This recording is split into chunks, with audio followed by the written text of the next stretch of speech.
he is in. Beto O'Rourke's announcement that he's entering the 2020 race will shake up the Democratic primary. The Texas Democrat drew national attention and broke fundraising records during his losing campaign to Senator Ted Cruz. Now the El Paso native says he's ready to run for the White House. Amy and I are happy to share with you that I'm running to serve you as the next president of the United States of America.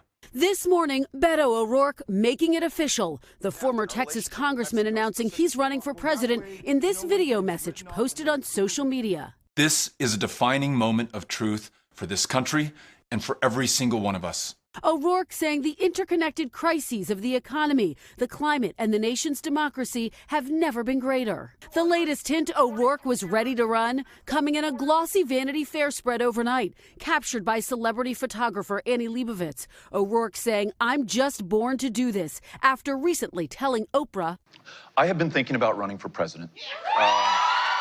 In his last political fight, the 46-year-old father of three tried but failed to unseat Senator Ted Cruz in the midterm elections. But it was these remarks that quickly went viral during that campaign about the divisive issue of NFL players taking a knee to protest police brutality that helped catapult him to national fame. I can think of nothing more American than to peacefully stand up or take a knee for your rights. O'Rourke is known for drawing big money and big names.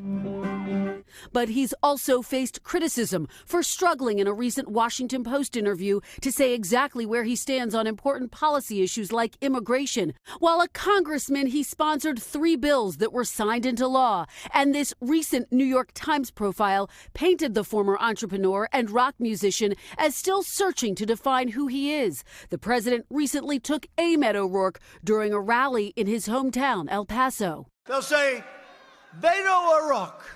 That's his last name, right? O'Rourke? Beto O'Rourke had a wonderful rally of about 15 people. O'Rourke faces a tough primary field filled with a diverse array of candidates and even steeper competition if former Vice President Joe Biden enters the race. Despite the challenges, O'Rourke now signaling he's ready for the fight. The only way for us to live up to the promise of America is to give it our all and to give it for all of us. We are truly now, more than ever, the last great hope of Earth. And O'Rourke's first stop today, the critical state of Iowa. He'll hold several events there over the next few days. O'Rourke is aiming to have a crossover appeal to moderates and progressives. But the question is, can he turn his defeat in Texas into a national victory? We'll have to see.